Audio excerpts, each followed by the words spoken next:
My boots scraped across the rusty metal platform, a thin tremor vibrating through their worn soles. The wind was a banshee, a howling, relentless tormentor of the vast, barren landscape. Once, this outpost was a vanguard of human endeavor, a beacon of progress pushing the boundaries of science and resource gathering. Now, it was a tombstone. Before me stretched a panorama of desolation, a canvas painted in shades of rust and decay. Canyons of wind-carved steel, skeletal structures long since stripped of machinery and purpose, littered the plain like the bleached bones of some apocalyptic leviathan. Our mistakes echoed in this silent graveyard, not just the errors of my generation, but those of the ones before me, and theirs before them. A chain of reckless ambition and short-sighted greed. The sun, a bruised orange orb, bled into a haze of dust-choked atmosphere. I wasn't some space-romanticizing fool. There was nothing remotely beautiful about the end of a world. I imagined, long ago, when stars first sparked in the eyes of our ancestors, they did so with awe, a yearning for the heavens. Now I looked at the dying sun and felt only the cold dread of finality. We'd squandered our cradle for trinkets and fleeting power. Earth wasn't just failing, she was rejecting us like a body fighting off a fatal disease. The radio clip to my weathered jacket crackled to life, another voice piercing the desolate silence. Commander Reyes. Recon reports a surge in tremor activity along the eastern ridge. Likely another sinkhole opening soon. Copy that, Lynn. Evac team is on standby? Like vultures circling a corpse, she muttered, the comm signal breaking up. I keyed the transmitter, my voice strained. Better a vulture than buried alive, Lieutenant. Our network of outposts, spiderwebbed across what was left of habitable ground, had become a macabre countdown clock. Sinkholes, like gaping wounds, were swallowing entire settlements. Earthquakes rattled what remained. The ground beneath us was turning into a time bomb, unstable and unpredictable. We called ourselves the Reclamation Corps, a hilariously optimistic label for a bunch of glorified doomsday janitors.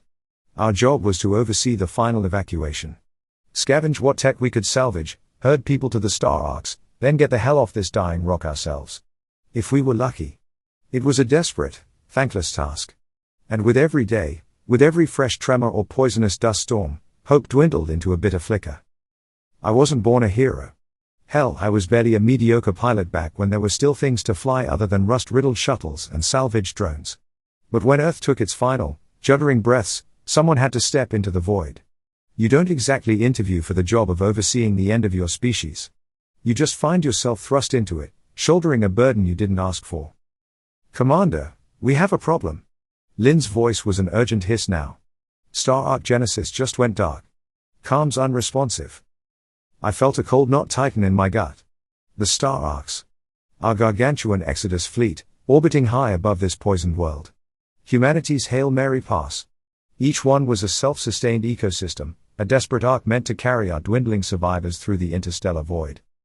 Genesis was one of the oldest, laden with refugees and supplies.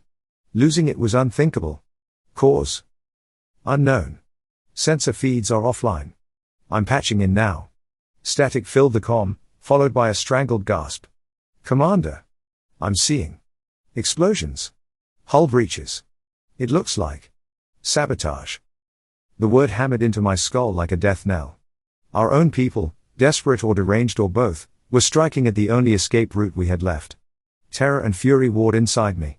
This wasn't just cruel, it was idiotic. Destroying those ships was condemning us all to extinction. I took a shuddering breath, forcing myself into a semblance of calm. Panic was a luxury we couldn't afford. Lynn, alert the interceptors. I want a scramble team to Genesis ASAP. Tell them the priority is damage control and survivors. Anyone caught sabotaging.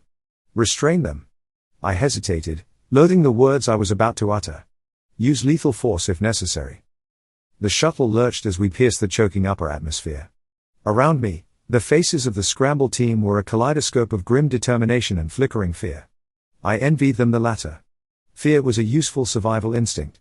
The kind of cold, hollow acceptance I'd felt settling into my bones was far more insidious. We'd cobbled this interceptor together from spare parts and prayers. It was a Frankenstein's monster of flight tech, patched with enough rust-proof sealant to keep the vacuum of space at bay. The pilot, Wynne, calloused hands welded to the controls, fought against the turbulence, his face etched with concentration. I could practically hear him swearing at the shuddering engines in a mixture of 3 languages and improvised curses. 1 hour to Genesis orbit, Wynne grunted after a particularly vicious jolt. Commander, I hope whatever you're flying us into is worth it, because this rattletrap isn't going to win any beauty contests. The only response I could muster was a humorless grunt. Wynne was right. We were betting everything on a long shot. Reaching Genesis might be pointless if the damage was catastrophic or the saboteurs were still running rampant. All I had to go on was a frantic hypothesis born out of desperation, that somewhere amid the chaos, survivors were clinging to life, waiting for rescue. The comm system flared. Lynn's voice was taut, edged with static. Commander, I'm picking up scrambled transmissions from Genesis. Sounds like they're in a full-blown firefight. My grip tightened on the armrest. If this had devolved into a pitched battle, it meant organization. Someone was taking command of those saboteurs. This wasn't some random act of crazed hopelessness, it was an orchestrated rebellion against our only chance of getting off this dying planet. We broke through the toxic clouds, a curtain of muted light filtering through as Earth dwindled into a tarnished marble below. Above, the Genesis loomed, an ungainly behemoth against the backdrop of stars. Even from this distance, I could see the damage-scorch marks, puckered gashes in the gleaming hull, and the telltale twinkle of debris fields where ship components had been violently ejected. Brace yourselves, Wynne yelled as we lurched into a docking approach. Clock-horns blared, jolting me into the present. The team around me moved in fluid precision, years of drills cementing their roles. It was the only sliver of comfort I could cling to. Amidst the disintegrating world order, we still had our training, our discipline. It was a thin reed to lean on, but it was all we had. Commander. One of the troopers, a young woman named Brooks, pointed to a viewport. Movement on the starboard deck. Looks like hostiles. My stomach lurched. I didn't want this to turn into a bloodbath. Every casualty on the Genesis meant fewer survivors to carry on humanity's legacy. But if we didn't take back that ship, there might not be a legacy left at all. Brooks, get your squad suited up. I forced a steady note into my strained voice. In and out. Prioritize securing survivors and repelling boarders. Remember, non-lethal unless absolutely necessary. We don't need a massacre. The docking clamps slammed into place with a shudder that resonated through the shuttle's hull. The hiss of the depressurizing airlock was chilling, a countdown to a fight we couldn't afford to lose. All right, people, I said, unclipping my sidearm, a heavy, antiquated firearm that suddenly felt laughably inadequate. Let's go save the world. Or what's left of it. The words tasted like ash on my tongue. Save the world had such a heroic ring to it once, but now, facing a mangled star arc amidst the cold vacuum of space, it felt almost like a pathetic joke. The airlock hissed open, and we spilled into the chaos of the Genesis. Sterile white corridors warped into a scene of pandemonium. Emergency lighting flickered, bathing broken equipment and streaked bloodstains in an angry red glow. Alarms screamed a discordant symphony, the soundtrack to the downfall of our grand exodus. My pulse hammered in my temples. Amid the organized bedlam, there was an undercurrent of sheer animal desperation. This wasn't some ideological rebellion, it was the primal, snarling terror of a species facing its own extinction. We moved like wolves through the carnage, a well-drilled wedge, carving a path through the disorder. Blaster fire spluttered against bulkheads, the hiss and sting of energy packets ricocheting around us. Through the haze of battle, I glimpsed the saboteurs, faces contorted with a mix of crazed fear and unshakable conviction. They weren't grizzled soldiers or trained fanatics, they were farmers, engineers, teachers, people who had spent their lives building and tending, not destroying. And leading these desperate souls was a figure I recognized. Dr. Amelia Thorne. Astrobiologist. One of the leading minds behind the Star Arc project. But now, instead of a lab coat, she was armored, a pulse rifle cradled in her shaking hands. Commander. Brooks's voice crackled through the comms, punctuated by the staccato of gunfire. We have survivors hunkered down in the hydroponics bay. Looks like they were herded there, maybe as hostages. That changes things, I gritted out. Taking the hydroponics bay was tactical brilliance, ensuring a food supply, defensible terrain, and a brutal bargaining chip. The saboteurs weren't just desperate, they were playing to win. We fought our way through twisted corridors, dodging blaster fire and shoving past panicked civilians caught in the crossfire. My lungs burned, my muscles screamed. Every pulse of adrenaline brought me closer to the realization that these were my people, both the shooters and the shot at. We were all just animals trapped in a dying cage, lashing out in the face of oblivion. We reached a sealed airlock leading to the hydroponics bay. Beyond that door were dozens of lives, perhaps the key to turning this doomed situation around. And Amelia Thorne, the woman who'd helped design a future for us, ready to tear it all down. Brooks, plant charges on that door. On my mark. I took a steadying breath, a sliver of cold clarity piercing the battle haze. This wasn't a military operation anymore, this was a hostage negotiation where the stakes were the survival of our entire species. I switched the comms channel, my voice a forced calm over the din. Dr. Thorne, this is Commander Reyes. We need to talk. Silence stretched for agonizing seconds. Then, her voice, strained but resolute, echoed through the battered comms. There's nothing left to talk about, Commander. The arcs are a lie. A death trap. You haven't even left the solar system, I countered, struggling to keep the desperation out of my tone. How can you be so sure? Because I helped design them, Commander. They're not spaceships, they're glorified cryogenic tombs. Those arcs are meant to keep us in stasis for millennia, adrift with no guarantee of finding a habitable world. It's a death sentence for everyone on board, a slower one than staying here. My heart stuttered in my chest. It was insane. Suicidal. Yet, if what she said was true, it explained their desperation, their willingness to destroy their own path to salvation. Thorne, I need proof, I said, my voice thick. Some evidence, some data. The data's in the main command core. You want the truth? Come and take it yourself. There was a cold challenge in her voice, followed by the sound of the comm link breaking. I turned to my team, their faces stark in the flickering red lights. We're changing the plan. Brooks, hold your position. The rest of you, with me. A tremor of unease passed through the squad, but they obeyed. We weren't going for a rescue anymore. Now we were on a truth-seeking mission, and the heart of a dying ark might hold the key to saving it. Pushing against the tide of fleeing civilians, we delved deeper into the bowels of the Genesis. The command core was a fortress, layers of barricades, grim-faced saboteurs guarding the way. Each blaster shot, each fallen comrade, twisted a knot in my stomach. We weren't just fighting an enemy, we were fighting ourselves, the monstrous reflection of a species driven to the edge of extinction. We carved a bloody path through the defenses, the air thick with blaster smoke and the acrid tang of fear. Finally, we reached the command core, its massive blast doors scarred with the evidence of our brutal advance. Win, I need those doors open, I barked into the comm. And do it fast. The response was an exasperated groan followed by a crackling surge. Seconds later, the doors shuddered open with a tortured screech. My stomach clenched, anticipation a bitter knot in my throat. If Thorne was right, the monstrous lie we'd been clinging to was about to shatter into shards of cold, ruthless truth. The command core was a cathedral of technology, a tangle of pulsating consoles and holographic projections frozen mid-calculation. At its heart, alone beneath a stark spotlight, stood Dr. Thorne. But her defiance had cracked. Where there'd been fire before, I now saw a chilling resignation in her eyes. You found your proof, Commander, she said, voice devoid of emotion. A holographic display flickered into existence beside her, charts, trajectories, fuel consumption projections.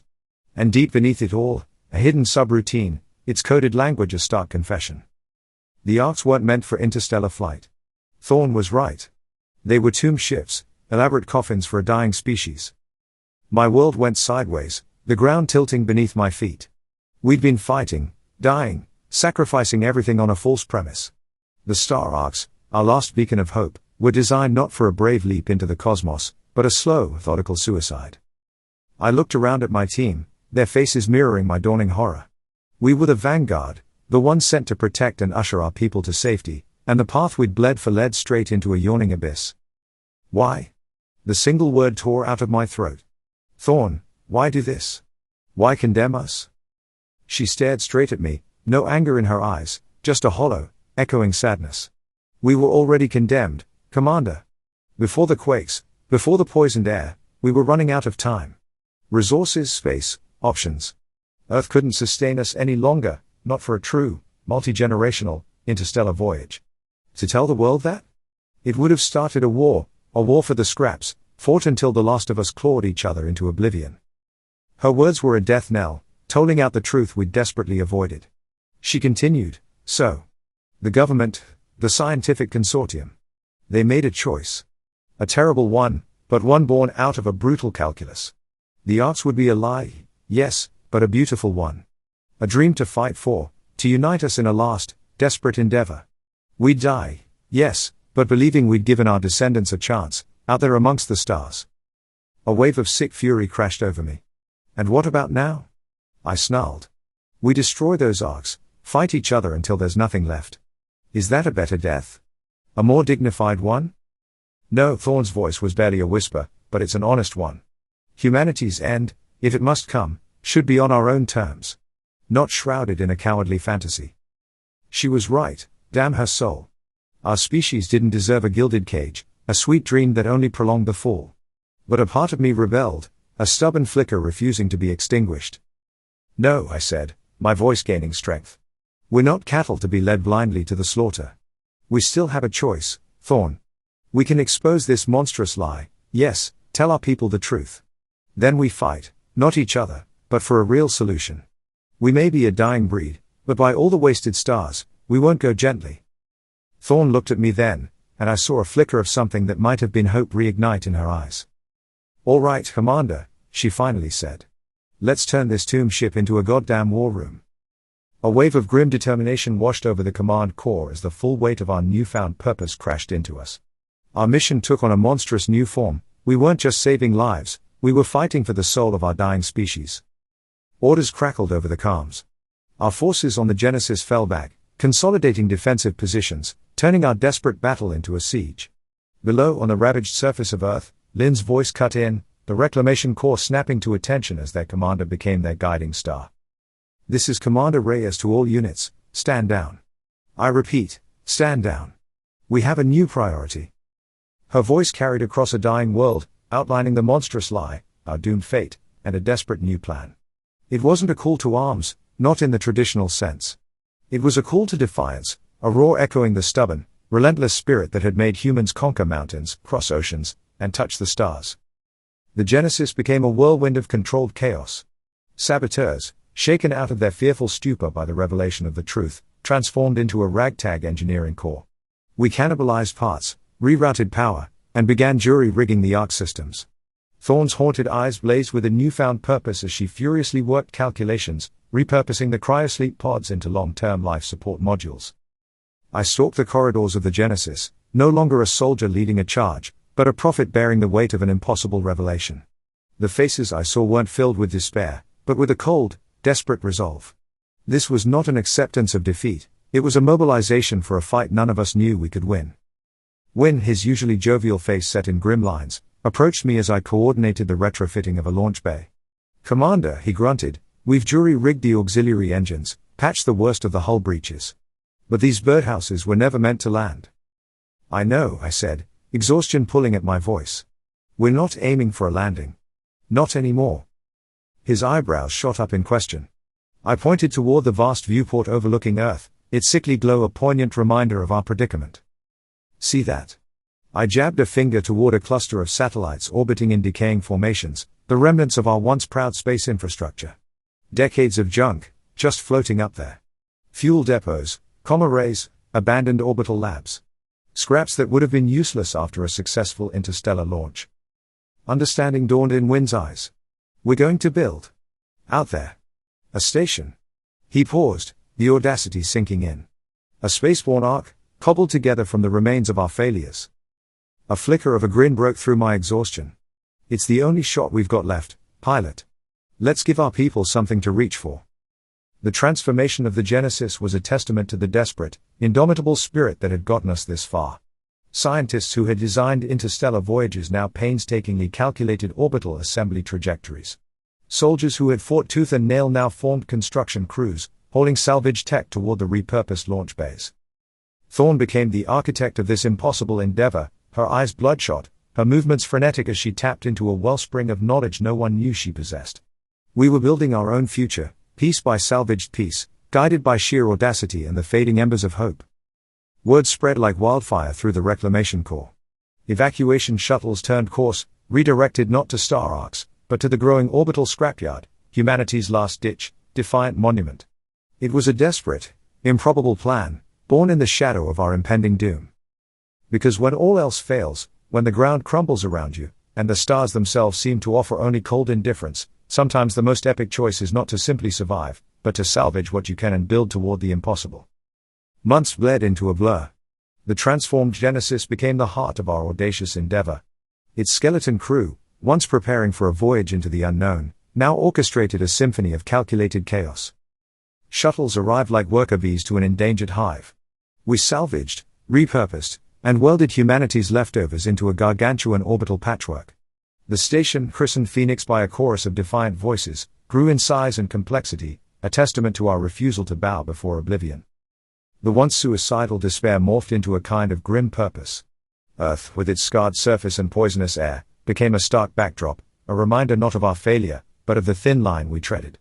It fueled us, the cooks who squeezed sustenance from freeze-dried rations, the engineers who bartered sleep for another hour of life support connectivity, the medics who fought against failing bodies and dwindling supplies. Thorne and I stood on the command deck, overlooking the frantic endeavor with a mixture of exhaustion and awe. The Phoenix was an ugly, scarred testament, a far cry from the sleek lines of the abandoned star arcs. But it was ours, born from truth and the unwavering spirit of a species refusing to die without a final, desperate fight. Do you think? Thorne's voice was raw, the unwavering determination flickering. Do you think we can actually make this work? I looked out at the skeletal structure of the Phoenix, at the crews risking their lives in the vacuum, their movements tiny figures tethered to the growing behemoth. A wave of exhaustion threatened to drown me. But a stubborn flame still burned within. We may not be flying to a new Earth, Thorne, I said, my voice hoarse but resolute. This isn't some glorious exodus. Maybe it's just delaying the inevitable. Or maybe, she countered, a hint of her old tenacity returning, maybe we're buying ourselves time. Time for what? I don't know. A miracle, a solution we haven't thought of yet. Maybe. We've just reignited the spark humans need to pull themselves back from the brink. I gave her a tired smile. Maybe. Below us, a signal flashed from Earth, a beacon from Lynn and the skeleton crew maintaining what outposts remained. It was an update on environmental readings, a mix of grim projections and, surprisingly, a few hopeful anomalies. That thin thread of data caught my eye. An oddity in the atmospheric composition, a spike in subterranean energy readings. My exhaustion momentarily forgotten, a flicker of curiosity bloomed. Had we overlooked something in our rush to evacuate? Or, in our desperation to rewrite our extinction, were we inadvertently stumbling onto something new? Signal Lynn, I said, straightening. Tell her I want a survey drone dispatched to the anomaly zone. Double-check the readings. There might be something down there worth investigating.